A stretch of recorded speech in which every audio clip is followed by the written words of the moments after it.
All right. Entertainment Tonight. Did you work with Entertainment Tonight or the I Weekend work. Show? I did. What happened I is, did both. What happened with Entertainment Tonight was a Paramount package, and we were wrapping up. Solid Gold got canceled, and Brad Lockman, who was at Paramount, of course, made him a lot of money with Solid Gold, and uh, uh, heard that from Frank Kelly at Paramount that they had brought these two producers in from Washington, news producers, who attitude was, if it bleeds, it leads, that kind of hardcore Bernstein Woodward type attitude. And in all honesty, pissed off a lot of the public relations guys in town who were starting to lose a lot of their contacts because these guys were so hard-nosed. Like, we're the only game in town. You need us more than we need you. So Kelly said, we need somebody that has the contacts in the town, and what do you think? I know Vince has been working with you. Well, now it's Solid Gold. Just would like to maybe talk to him about, being a consultant or a producer. So Brad said, you should hire him. So give him a year, to put it together or whatever. So basically what they did was they hired me to come in and put out the fires with the Warren Cowans of the world and the Paul Blocks. So they really did literally make a few enemies, and I got some good bookings for them. There's a lot of I mean, every time they did like a story type thing, like the Jimmy Stewart pictures that I have, they did we did a thing on the great movie, Christmas movie. A Wonderful Life. Yeah, Wonderful Life. And Stewart came to the studio. It was another wonderful. I mean, talk about wonderful, loving people. I had booked him on the Mike Douglas show. First week we were out here, highest rated show, 1 week. He's a co-host. I got him for three days, and it was another one of those. Let's go to California. When we moved out here, who would be a great co-host? And no one like, oh yeah. I said, what about Jimmy Stewart? He's our audience. He's a legend. He's great. And they go, you'll never get him. Okay. He co-hosted. It was a great week. We got every. We even had Frank Capra came in from Palm Springs. It was incredible. You don't look at some of those booking things and combinations. All right, getting back to ET. So they hired me, and now I'm playing my public relations thing, doing my number. Not liking David Newell, the guy from Washington, because he was a screamer. It's always like screaming, why can't we get this? Why can't we get that? You got all the, everybody, blah, blah, blah, blah. And I lasted there for a while. I did my job, and I got some really good interviews. I got like the Stewart thing, and then we did a thing with Martin Sheen, which was really, really good, and like special things that we put together. But the one thing, they wanted like a home run, because USA Network, I guess, no, USA newspaper was coming out with their own talk show, which was being produced by the guy who produced the Today Show, Freeman. So they paid this guy a lot of money, and all of a sudden it's like, we're going to kick ET's ass, and now they're gearing up like for this first, like it's like the World Super Bowl, World Series. So what are we going to do about getting an exclusive, somebody that doesn't do these type of things? So they went over the names, and at that time, Sinatra was hotter than the pistol. I mean, things were just, for some reason, Sinatra, whatever. And he had never done E.T., hated E.T., hated Barbara Howard. And he literally, when they did a thing with Nancy Sinatra, and Sinatra was there, literally told the cameras not to photograph him. Even for his own daughter. So I knew Susan Reynolds, who was handling him then, and I said, I'm doing a, thing, and I understand that Frank, Mr. Sinatra, is reissuing, I think, the Manchurian Candidate DVD. She goes, yeah, and she also he's coming out with a thing with his son, Frank Jr. I said, wow. He said also he's going on tour with Sammy, which I have a picture of, Sammy and Dean.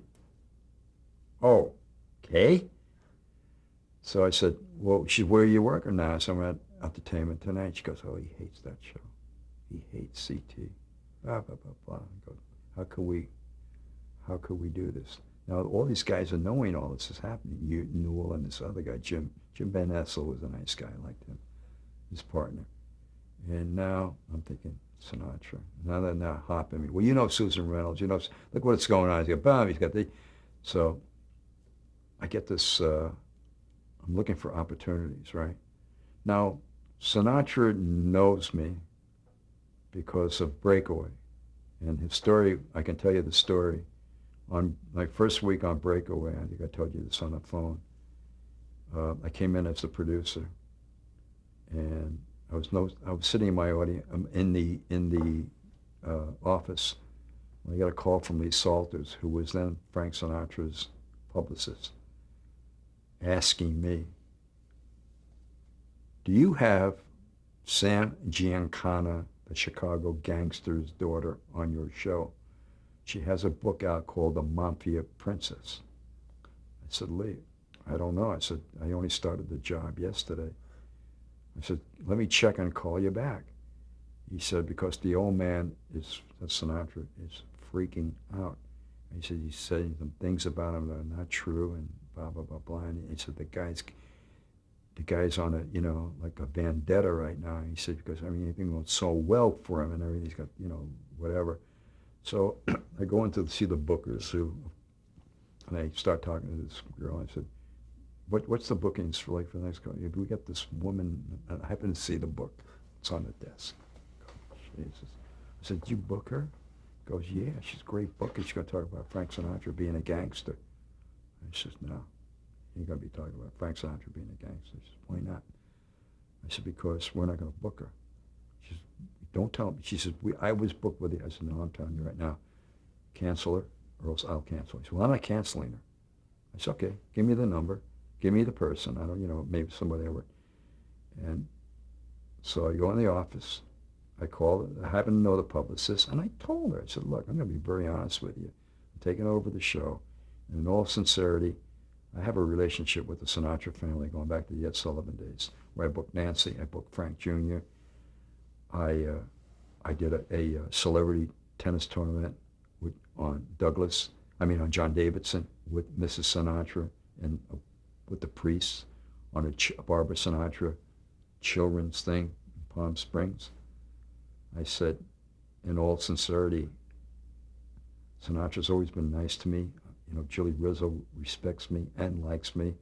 I said, I have a relationship, so I can't, in all honesty, be a hypocrite. She says, well, I understand. She says, but, I said, look, you got all these other shows you're doing. I said, but, I can't, it's all hearsay anyway with the book. So I canceled her because this girl went in and complained to my boss, who said, you can't come in here and, you're the producer. You're not the exec producer. I'm the exec producer. Blah, blah, blah, blah. We got into like a little tiff, and I'm thinking, something? Why don't you guys, I'm thinking, if they fire me, it'd be the greatest PR for me in the world. Because, Sinatra will know about it. Lee Salters will know about it. So to make a long story short, I call Lee back, and I tell him I canceled. Well, then Sinatra sent me, I have the note in my book, the most gorgeous fruit basket. It was like this big, and he delivered it to the house with this great note, which I have. And that was my breakaway story. So I told Susan, I said, when your dad was handling Frank, this happened with me on Breakaway. Would you mention to Mr. Sinatra? And I got that I was the guy on Breakaway. But I'll even tell you something better. On Breakaway, Sinatra remembered me, and Barbara, and Lee remembered. 2 months later, there was a Barbara Sinatra celebrity child thing at Palm Springs where they showed all the celebrity art, like Anthony Quinn sculpture, Tony Bennett picture I have in my bathroom there, and stuff like that. All these great stars. And Lee called me and he said, how would you like to come to Palm Springs and cover this event? He said, you will be the only crew there. He said, let me tell you who's going to be at Mr. Sinatra's table. Roger Moore, David Niven, Gregory Peck, and like one other like major star, and their wives, and Frank. And it was hysterical. I didn't even shoot an interview because I didn't have to. They sat at the table.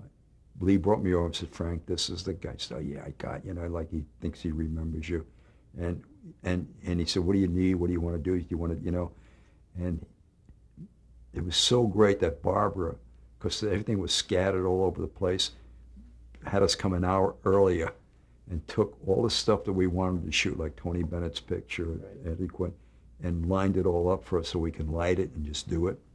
Make a long story short, we did this it was the greatest 6 minutes, 8 minutes, because it was hysterical. You see these guys bidding on stuff, even Sinatra's pictures, they're going, I mean, it was like unbelievable. It's like, no, 1,000, 2,000, 3,000. No, I want that one. No, I want that one. It was like, my wife was like hysterical. She was like falling off the chair because it was like, you see these major movie stars, but like little kids, like having a good time. So we get back to E.T. So now I guess she mentions to Frank, still can't do much. So now we decide to do like a rock and roll, like the idols of all times, the music people that really made it happen. And and it was like the Beatles and the Stones and everything. So I get this idea. It was like one of the most influential people in music that really, like with the Beatles and that time. And I'm thinking, Sinatra. So every time you had to do something with Sinatra, you had to call somebody to get, like Mickey Room was his lawyer, and you like, like a monster. Everything, images, everything was image. So I called Susan. I said, look, Susan, I'm doing this rock and roll thing, not rock and roll, but music and the legends, and and I got this idea of this great Frank Sinatra being part of with the Stones and the Beatles and everything. She starts laughing on the phone. She's like, his grandkids would love that. I go, well, what about the old man?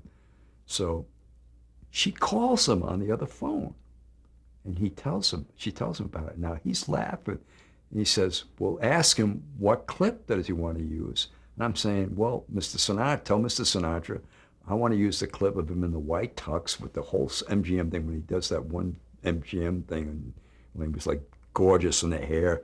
And and she starts laughing. So she comes back. She says, "Oh, that's when I had hair." And so that broke the ice. So little by little, I'm inching my way in there. Now, he announces the tour. They're going to rehearse at the Raleigh Studios. So she calls me. She said, "So I'm giving permission to 2 crews, you and Good Morning America. It's the only 2 things that Frank." So I go over there, Frank, Dean, and Sammy. The limos pull in to the studio stage door. It's, hey, sweetheart, baby, Dean Martin, the whole thing. And like, I know when to like be there, and I know when to hang back.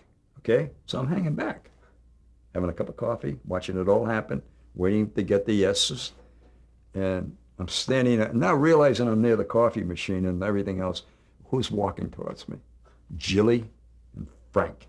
I'm like, oh God, I wonder, could he get the word? Did he get that? But Jilly, hey, man, and he introduces me, and and I told him, hey kid, how you doing? I didn't remember your name.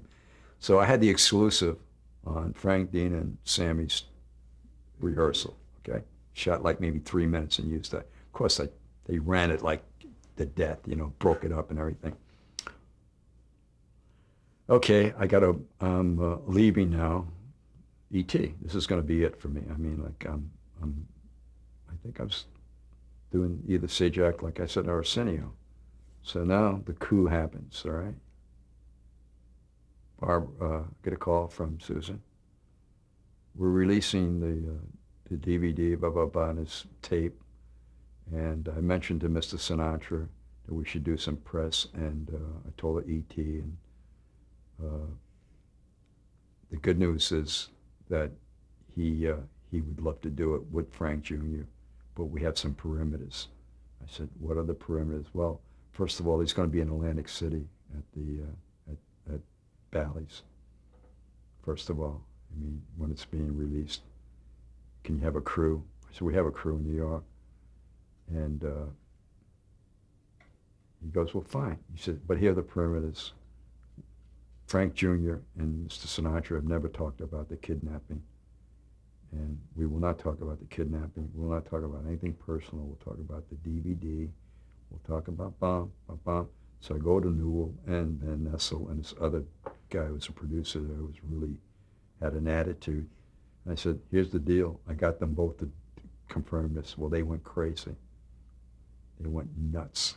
They go, well, can we like do it then? And then like hold a piece for like when USA Network comes out like in 3 weeks or whatever. And I go, I don't care what you do with the thing. I mean, make sure it's around the time of the release and everything.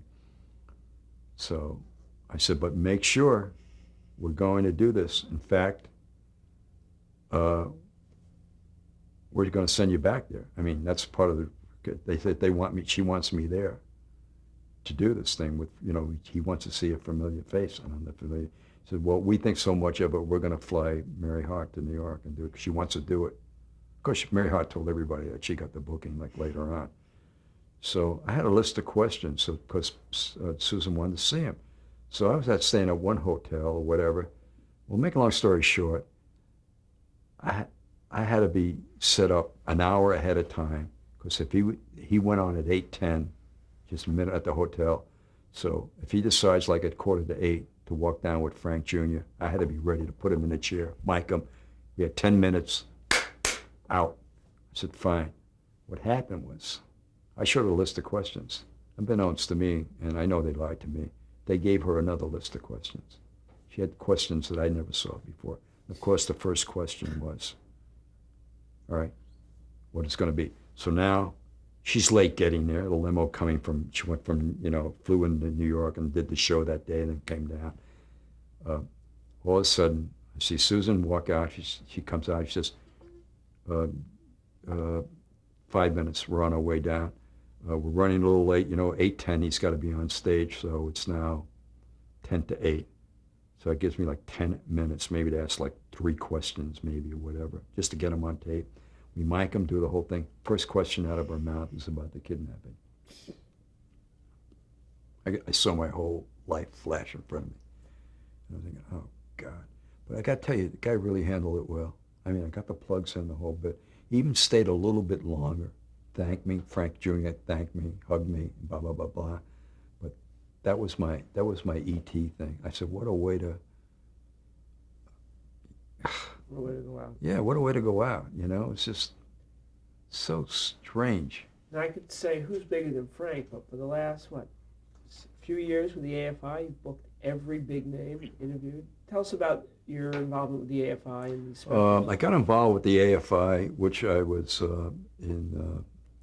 what happened was I've been working for the Gary Smith Company, and Gary Smith, Hemian, and they got a deal to do a show called 100 Years of Movies. In AFI, it's 100 years, and they sold it to CBS, 3-hour special. And I was, unfortunately, when the show started, what happened, I was finishing up something, and I was sort of like the second choice, to be honest with you, on the show. The job. Somebody else wanted somebody else, and CBS wanted somebody. And as good things are meant to be, I ended up getting the gig. And I'll be doing 7 by the time in June. The last one we're doing is 100 Years, 100 Songs. But I have been responsible for easily, I booked either between 30 and 40 people each show. And that's almost 280, 300 people. I've done the Streisand Life Achievement Award, the Tom Hanks Life Achievement Award, and the Robert De Niro Achievement Award.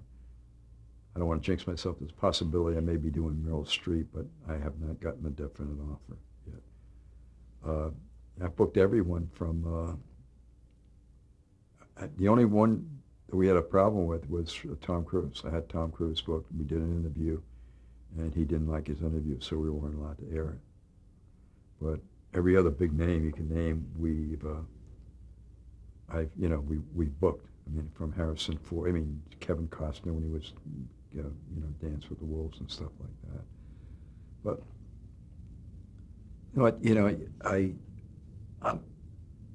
I'm always one to, if I'm really into something, I really take the time. I do a lot of research. I read a lot of biographies and stuff like that.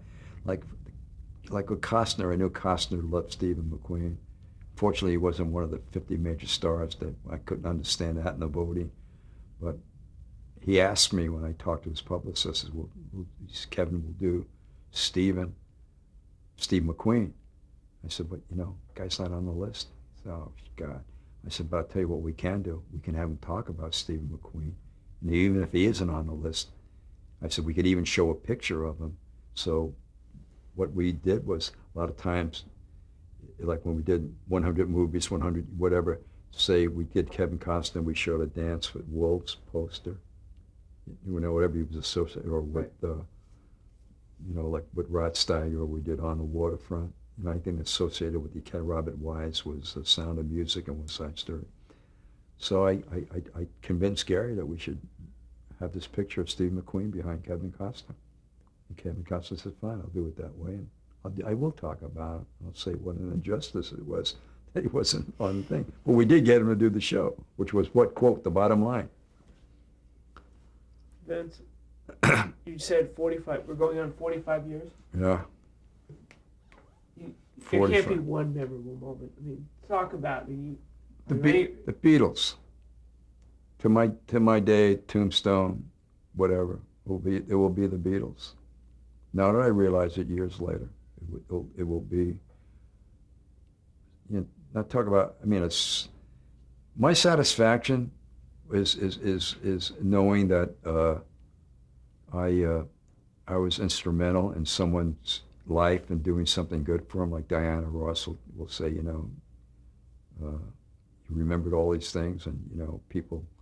She was like one of the few people that ever actually said to me that, do you realize how many, other than my son Vince, how many lives you have touched over the years? Not saying like I'm Billy Graham, but you realize that, you're on the ground floor for a lot of good things that happen to people. I mean, not saying me personally, but being in that position or being with a group of people like the Sullivan Show. I mean, here's my highlights: Sullivan Show for so many years, and of course the Beatles. I mean, working with them, Shea Stadium, hanging out with those guys. I mean, you take it for granted. I'm thinking I'm part of history. I did that summit out in New York. I'm sitting there. I got people from The Sopranos in the audience, Academy Award winners like Martin Landau, guys like Ricky Jay that are old in the David Mamet movies, and all these people. And they're coming up to you afterwards saying, God, what a great, I want to hear more. Tell me about this. And I'm looking at Martin Landau. I'm thinking, man, Ed Wood, Academy Award, all these, and Soprano guys, and just people like that. You're thinking, here I am, this kid from Brooklyn. Like Wolf Blitzer, when I did the Wolf Blitzer thing 2 weeks ago, he says, how does a Sicilian street Brooklyn kid go from Brooklyn to standing in for Georgia? And you had to be careful, because even with Brian, he was very picky about who was going to be on that stage. I'm serious. He never wanted to have anyone take advantage of what that whole situation was with these guys, of being used. He was like a father. He was a father image to these guys. He really genuinely cared for these guys. I don't think it wasn't money. It's just like he believed. I mean, the guy should be in the Rock and Roll Hall of Fame. He should be, because this guy was. He changed. These guys changed the world. The culture, the dress, the attitude. Look at their music. You were there. Now, who didn't you get? When you tell me, everyone from Mother Teresa to Fred Astaire, is there anyone who you did not get? Well, I know I even got Jack Nicholson to do the Streisand thing, which was a shock. The one person that they wanted me to get on Joan Rivers, and it was the only one I couldn't understand why I never, why, It was Lee Iacocca for some reason. But I'm trying to think. Brando, I think, right? You got Brando did Douglas. I got Brando on with Gene Hackman on the Douglas show. He never did talk show. Laurence Olivier, Brando, Sinatra. That was his last big interview, other than Larry King, but not the two of them together. He did Jimmy Stewart. I did Fred Astaire. Did James Cagney never did a talk show. He did a show. Gene Kelly. So I want to be a booker. What do you tell me? What's the advice? I want to be The advice, return every phone call and never feel that you're important. I mean, just like, I talk to assistants. I rather talk to an assistant and make them feel like they're part of the picture other than getting on the phone and demanding to talk to their boss. Because I make them feel like they're part of the picture. And believe me, they'll tell you a lot of things that are going on. They'll call me and say, look, the offer's in, the offer's thing, we faxed the thing. You don't get that all the time. You really don't. And I tell you what, I hate computers. I hate email. And I have one now because my 3-year-old and my 6.5-year-old love to play games and they're smart as whips, both of them. But email to me as a talent person. I'll give you an example on how, you got time? I'll do a Halle Berry story on the AFI Awards. Quote, person was working with me, quote, which name this. okay. Big email, computer, bump, emails, bump, Karen Sanfilippo, publicist, gets back. Halle Berry, doing AFI award show, we'd like her to participate. Karen Sanfilippo, sorry, she's not available, she's doing a photo shoot. Okay. So she comes in a meeting. I said, did you talk to her? She goes, no. I said, well, do you know if she talked to Vinny Cicerone? She goes, I don't know. I just got to know. I said to Gary, her there, I said, do you mind if I call? She said, it's a no. This is her attitude. It's a no. I got it on the computer. So Gary said, wait, back up. I said, Gary, let me call her. I called Karen. Vince, how are you? But she was working for Stan Rosenfeld, which was an inside joke.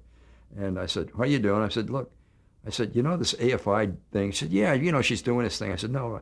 Was it explained to you what it's all about? She goes, no.